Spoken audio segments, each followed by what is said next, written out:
So Book 7 of Plato's Republic opens with an unforgettable image, the image of the cave.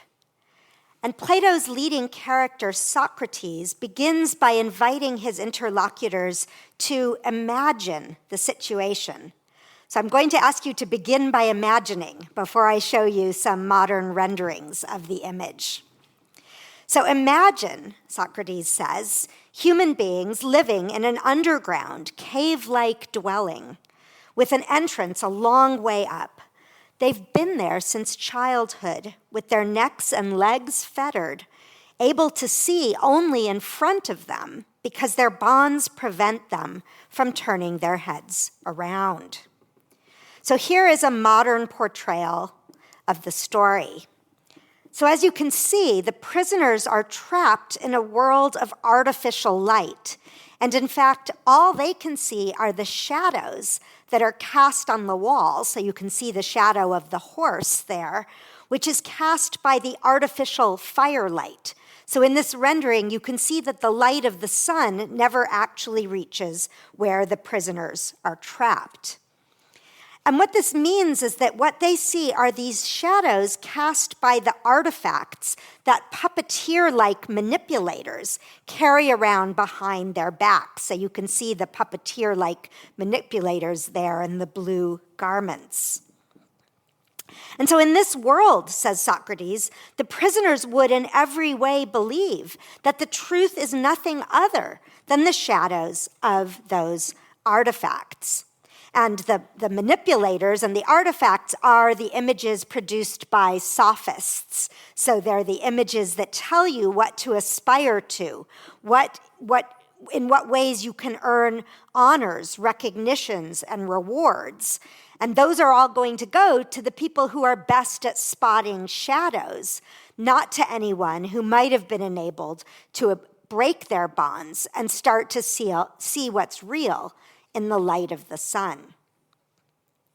So here is another image of the cave. This is a 16th century image. And you can see on the right are the prisoners. On the top of the wall are the manipulators and the artifacts. And then out to the left are the people who are starting to be able to escape the cave. And all the way on the left, you can see the people who've managed to get out, and they're strolling around doing philosophy in the light of the sun. Now, this image has often been read as a parable about the inevitable woes of mortal life, as if Plato were portraying human beings trapped in a veil of tears whilst on earth to be freed only in a transcendental afterlife. But in fact, Plato's Socrates introduces the whole story as what he calls a comparison to the effect of education on our nature. So Plato's cave is not the inevitable mortal abode. Rather, it's the city in the sense of the political community. It's any polity in which we grow up and are educated, which fundamentally shapes our appetites and our aspirations. It's the polity that shows us those artifacts that tell us what we should desire, what we should try to do. And so it's every polity, the cave is every polity that's organized around fundamentally flawed assumptions. So the misinformation that's portrayed there is not occasional malpractice, it's pervasive delusion. It shapes everything that citizens are brought up to believe and desire. So what cave might we be trapped in today? Well, for starters, we might ask the same question about Plato and his contemporaries in terms of what assumptions they took for granted that might today look to us like deep mistakes. Now, in lecturing this year at Gresham on the theme, the political imagination, ancient Greek ideas, I've so far said relatively little about the stark fact that ancient Greek polities were what historian Moses Finley called slave societies. Their economic development, political participation, and cultural achievements were all built on the backs of enslaved people, many of them captured in war. And here we have an image of an enslaved boy. This is a vase from the 5th century BCE, so about the time of Plato's early adulthood. So the Greeks were trapped in a cave that took slavery for granted.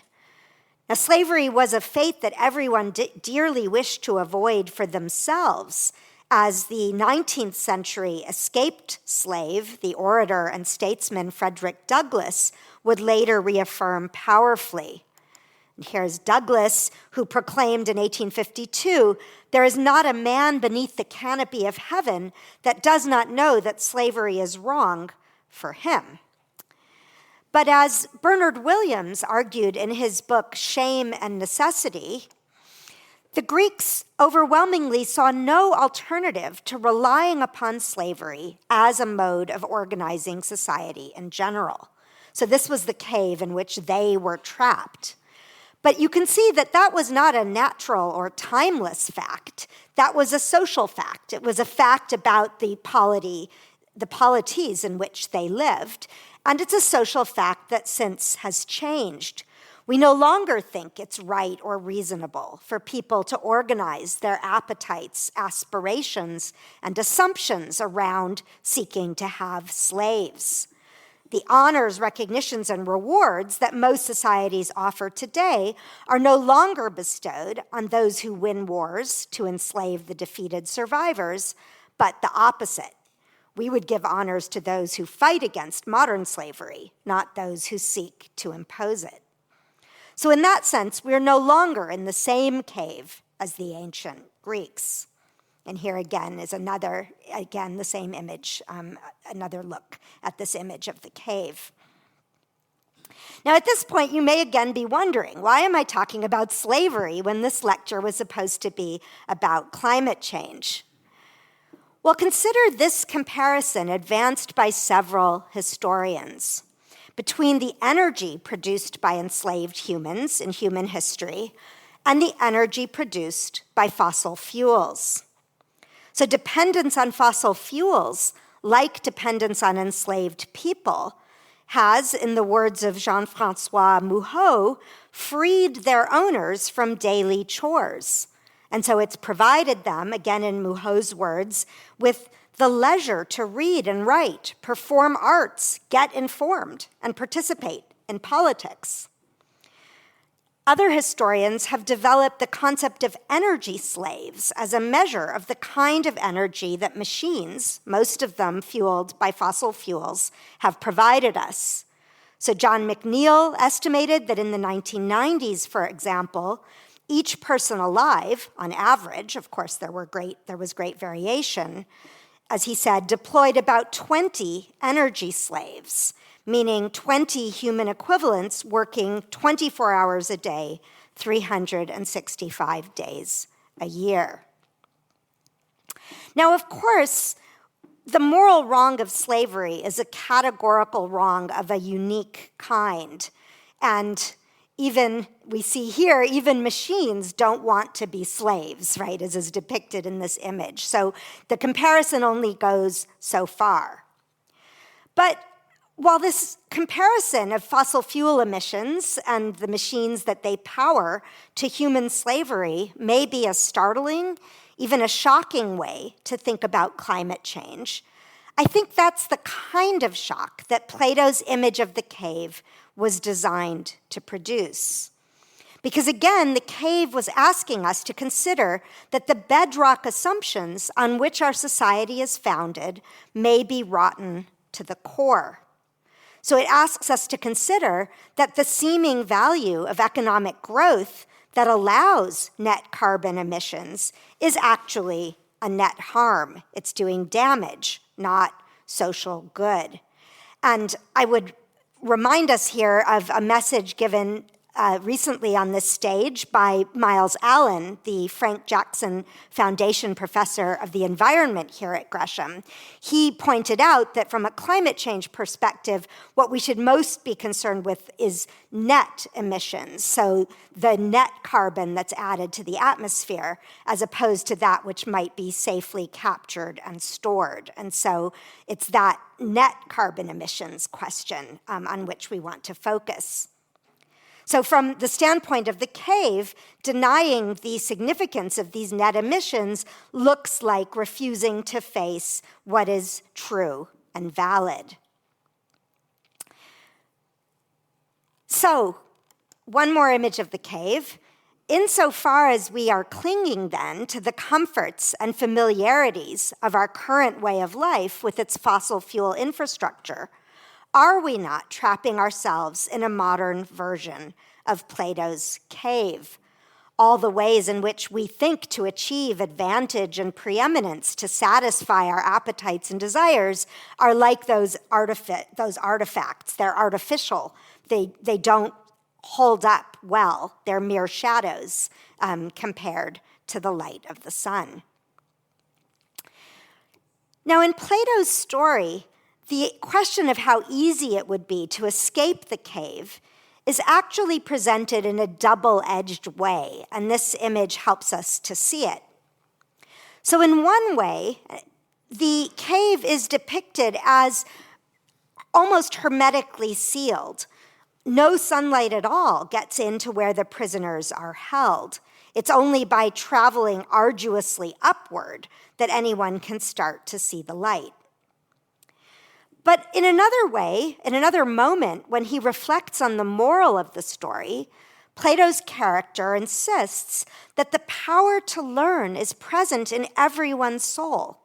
And so the role of education is to redirect our gaze upward to the truth. And you can see that here. It looks like you could just turn around and start traveling upward. So in this way, it seems as if maybe the cave actually is more open to light than it might appear. In this way, the moral would be akin to the film that some of you may remember, Don't Look Up.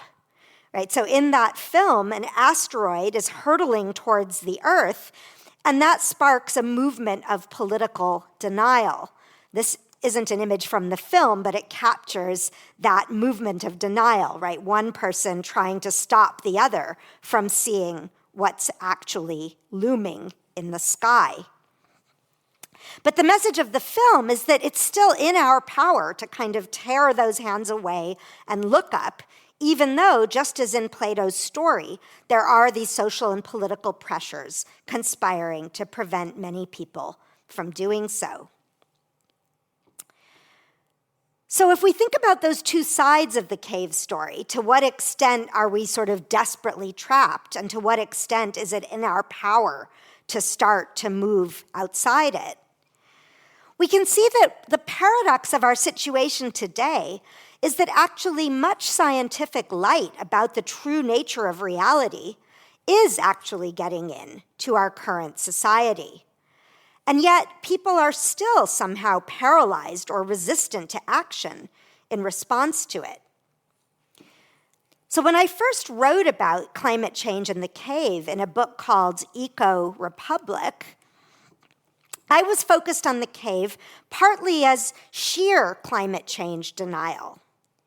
But of course, now I think we're in this even stranger situation where many people do acknowledge the need for urgent action. They recognize the truth, but they're still strangely held back from the radical reconfiguration of society that an adequate response would require. So this is why in this lecture, I want to invite you to consider the cave image from the perspective of three questions. And this is my agenda now for the rest of the lecture. So first of all, we're going to look at the what. What is it that we might come to see by leaving the climate change cave? And we'll look at Plato's account of that as we go. Then we'll move on to the how. How might people be persuaded to leave the cave? And then thirdly and finally, we'll look at the question, if not. What if some people refuse to leave? In that case, is it justified to tell them what Plato elsewhere in the Republic called noble lies? Should we lie to them to either force them out of the cave or at least enable us to get other people out, even in the face of continued denial by some? So these are the three cave questions that I want to ask about climate change. So first of all, the what. What is the basis for ethics outside the cave? So in Plato's Republic, we're told that the form of the good is the most important thing to learn about because that's what makes everything become useful and beneficial. And what's striking about this is that Plato observes that every soul pursues the good and does whatever it does for its sake. But that's true even when we make a mistake, even when we're wrong about what is actually good. And that's because we're still seeking what's really good. So to use a Platonic example, we can think about medicine, right? If I'm going to take medicine, I want it to be good medicine, not bad. If I learn that I've been taking fake or faulty medicine, I'm going to feel cheated or alarmed.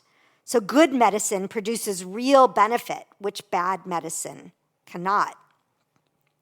And it's interesting that in the Republic, Plato draws a contrast between, for example, what's beautiful or even just. He says many people actually are satisfied to appear just, to present a beautiful facade. As long as we can sort of get away with it, we're happy just to have the facade. In fact, it might be better off if we can appear just, but actually sort of secretly cheat. We might think we'll do better in that case. But by contrast, goodness is something that we don't want to avoid in that way. We don't want bad medicine, bad food, or bad friends. We instinctively want what's truly good. Now, Plato then further develops this idea in terms of the idea of the form of the good. And here I want to follow the work of the late philosopher from the University of St. Andrews, Sarah Brodie, who wrote an important work studying Plato's idea of the form of the good. And what she wanted to emphasize is that the form of the good, which again might sound like esoteric Platonic metaphysics, might sound like something we could never possibly understand or come to know, what Brodie suggested is really what it is just interrogative mode.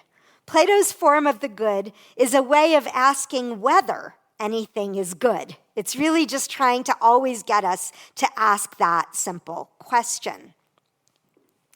So let's try out Brodie's interrogative approach to goodness and apply it to economic growth in relation to climate change.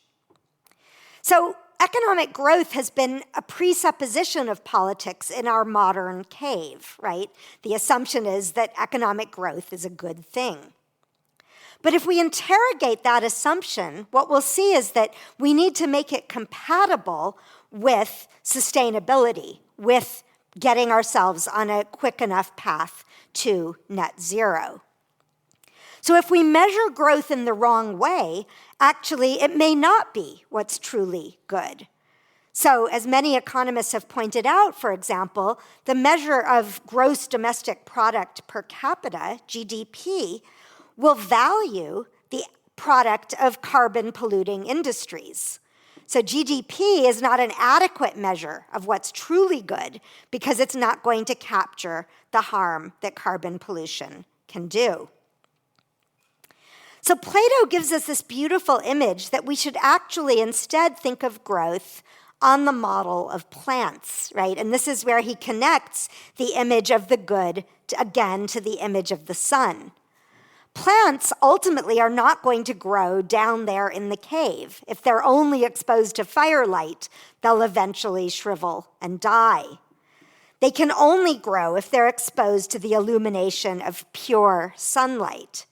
And this was Plato's use of the metaphor to say we have to look for what's truly good, not what our diluted economic standards have told us is good. So growth has to be meaningful, not an anarchic, cancerous sprawl. And in another Platonic dialogue, the Gorgias, another character contends wrongly that growth is an unbounded process of consumption, as if the way to be happy is just to stuff in as much as you can. And we all know that that won't lead to true health. So the what here is giving us this image that what we need is a true image of what growth is, not a shadow, but rather an understanding of growth that's limited and balanced in light of the reality of what sustainability requires. So that brings us to the second question, the how. So how do we persuade people to let go of the seeming certainties of the cave that they're still clinging to? And I think we can actually turn that question around and turn it on ourselves. And I include myself very much in this. Because many of us like to think that we're woke, we're liberated, we're out of the cave of climate denial. We get it. But are we really acting in accord with that knowledge? Or are we sort of half knowing it, but really still acting according to those shadowed paradigms? And here I have to share a recent experience that I had myself. So I was thinking about this lecture, and I was looking things up in Google Scholar, and I came upon this statement. To know is to act. To act is to know. And this was in an article about climate change by a distinguished climate scientist, someone whose work I'd drawn on in the past. And that statement struck me as an important mantra. I think this is actually a deeply Platonic thought, because if we don't act on our purported knowledge, in what sense do we really know it? And if we do really, truly know, why wouldn't we act? So I was very excited when I came upon this statement, and I clicked on this article. I thought, yes, this is going to help me to build this lecture, only to discover that actually this sentence was put forward by Mike Hume in this article as a summary of my own book, which he had read. So in one way, this was very exciting to me, but in another way, it kind of showed me I didn't even really fully understand what I myself had been arguing in this book. I hadn't seen that full argument. I wasn't fully out of the cave in my own understanding of what I actually thought. Now, in fact, Mike Hume, who you see here, was understanding what I was trying to say even more deeply than I had done. Because what he was pointing out, and again, this was an article on climate change, was that when we don't act on climate change, it's not because we're lacking some one key piece of factual information.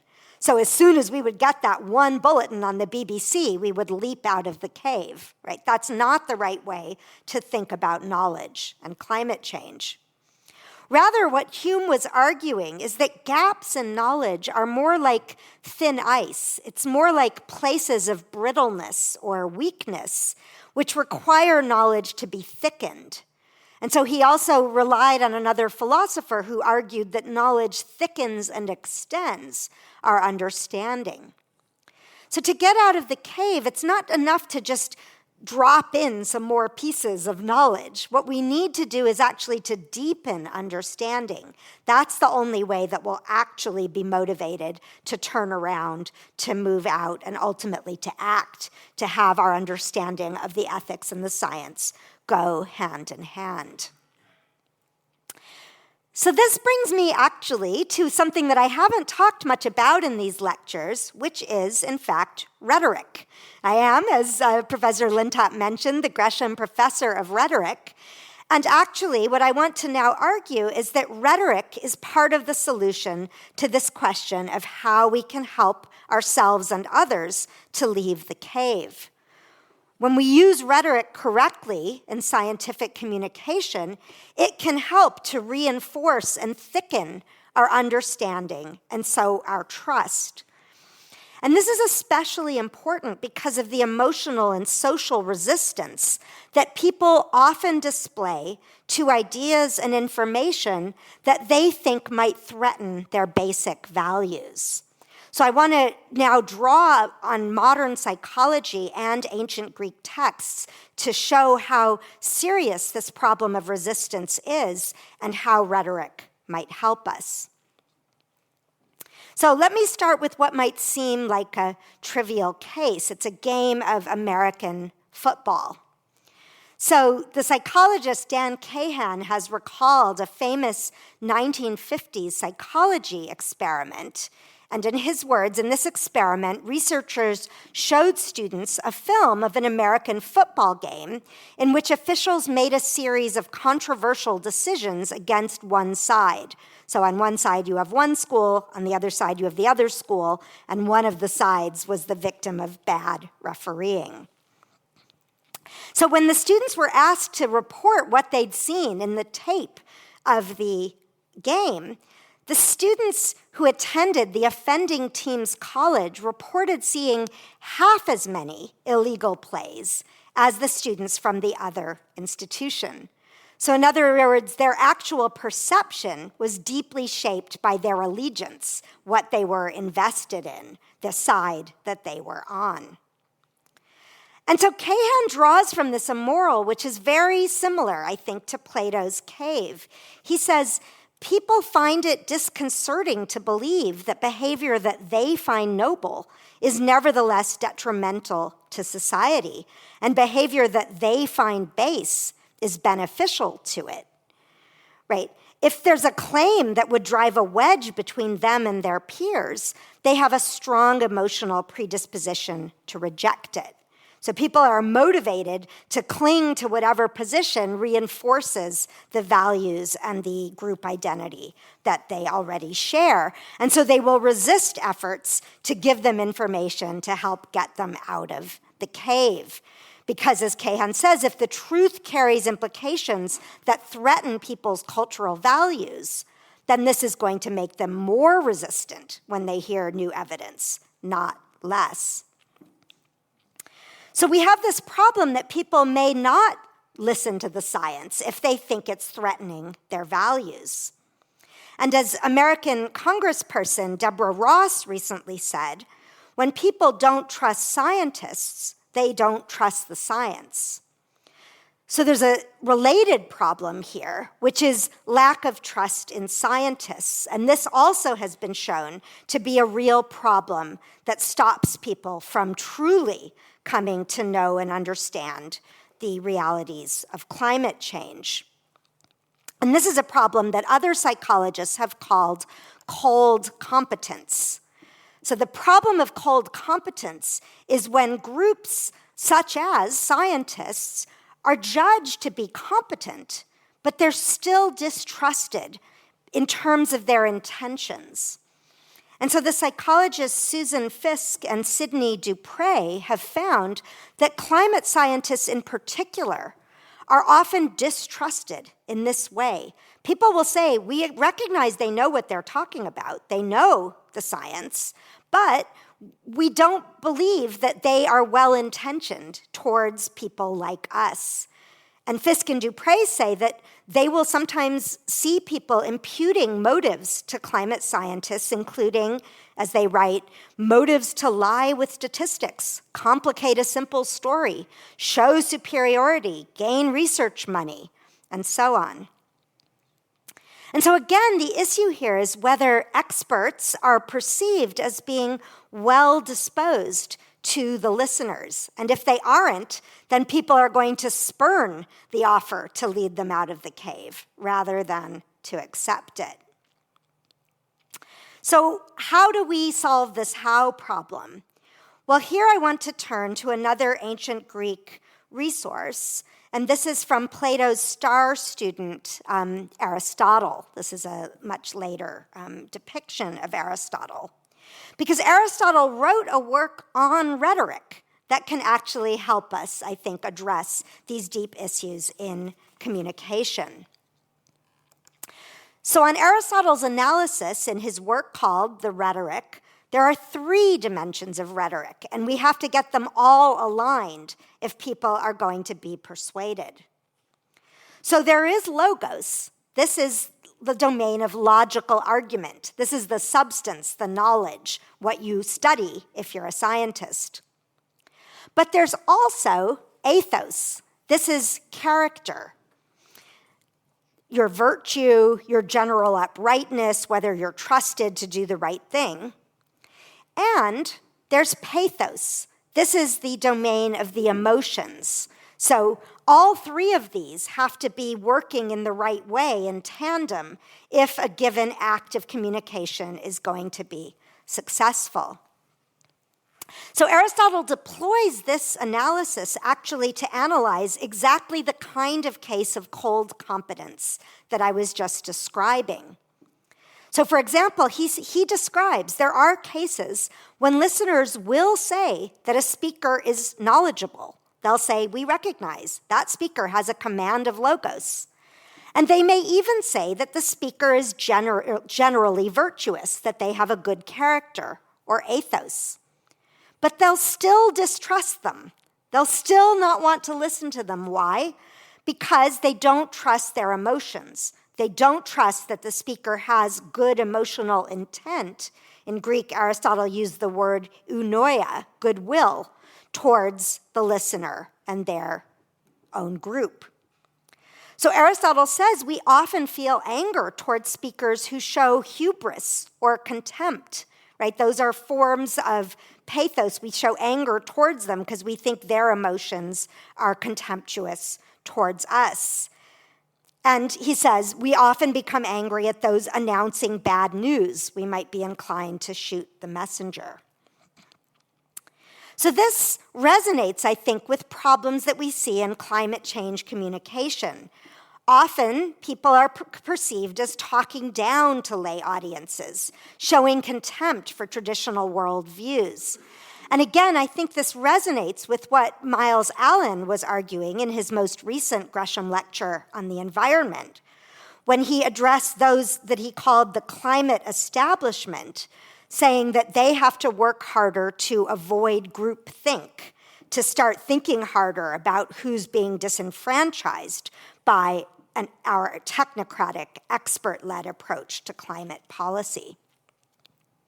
So in this way, Aristotle's rhetoric would be a tool for what the political theorist Danielle Allen has called the art of trust production. We have to use rhetoric in order to produce trust, and the only way to do that is to make sure that it engages emotion and character as well as simply argument. If we aren't attentive to the ways that communication might generate anger or envy or contempt, then we will fail to help persuade people to accept communication, to turn around, and to see the way out of the cave. So this brings me to my third and final question for this lecture, which, to remind you again, was what if? So the question now is, okay, we do all our effort in climate change communication, we use rhetoric in the best possible way, but what if that falls short? In that case, can the telling of noble lies ever be justified? And on this point, actually, Aristotle and Plato diverged. So here's a way of thinking about the problem of noble lie. So for Aristotle, the situation is always like this. In the long run, telling lies is going to not achieve the aims that you're seeking by telling the truth. So for Aristotle, these two signposts always point in opposite directions. But Plato in the Republic does allow, in some cases, for the telling of what he calls noble lies, so long as they express an underlying truth. So the idea here is that sometimes lies can be pointing in the same direction as the truth, and telling these lies is deceptive. It does, in a way, manipulate people, but it does it for a good cause, right? The end is supposed to justify the means. And so this brings us to a really deep question for science and politics and philosophy, right? Is lying ever justified in the service of some greater truth that the image of the cave would seem to portray? Well, we can draw here on work by the American philosopher Cicely Bach on the ethics of lying. And Bach was writing in the 1970s in the wake of the tragic debacle of American foreign policy in the Vietnam War, which had been led by purportedly the best and the brightest, so experts who lied in certain crucial moments of the war, as was exposed by the Pentagon Papers. And so the moral of her story resonates with the need for self-aware, skeptical testing of purported experts that I argued for also in my previous Gresham lecture. So Bach says, we know how deception, even for the most unselfish motive, corrupts and spreads. And we've lived through the consequences of lies told for what were believed to be noble purposes. And I think many of us can think of other more recent examples in which that analysis also holds true. So the problem of noble lies is that it can fall prey to that tendency to groupthink, which I described Miles Allen as identifying, and which people often fear, even if it's not justified, as in the case of cold competence. Right? We have to fear the tendency of elites actually to develop a self-righteous sense of moral and intellectual superiority. And so for these reasons, noble lies are not justified, I would argue, in order to help people out of the cave. So to rule them out, we need an ethical code for science communication. And I've worked on this with some Princeton colleagues, a social scientist, Bob Cohane, and a natural scientist on the right, Michael Oppenheimer. And the three of us worked on ethical norms for scientific communication. Now you can see here that we put honesty in a special category. I put it in green, but in our article we put it in a special category because we argued that honesty is required of scientists in an unconditional way. It attaches to the professional role of being a scientist. But even if that rules out noble lies, the challenge that this list shows us is that we're back in the problem in a way of rhetoric, because scientific communication has to be honest, but it also has to achieve audience relevance, right? It also has to persuade people from where they are. So we can set aside the problem of noble lies, but that just pushes us back into the problem of rhetoric as to how we can achieve rhetorically effective communication that people won't resist, but they will actually be motivated to accept. So we can set aside noble lies, but we still have the problem of aligning logos, ethos, and pathos. And so there are real trade-offs in doing this. These norms are all norms that scientists have to aim to satisfy, but they may have to figure out how to do it in any given case. Trying to make scientific insights relevant to audiences who fear or resent what they take to be its implications is never going to be easy. Trying to do so in the high stakes of climate change, the effort to get people to give up clinging to the certainties of the climate denial cave, is the challenge of our lifetime. So the task is to experiment with ways to regain trust and renew faith in mutual goodwill. And we have to remember that trust once lost is very difficult to regain. And so my final image is this, and it illustrates a remark made by the sociologist Zeynep Tufekci, who recently reflected on the failures in public policy and scientific communication during the pandemic. And she said, "Trust is built in drops and lost in buckets. And this bucket is going to take a very long time to refill. Thank you very much for your attention.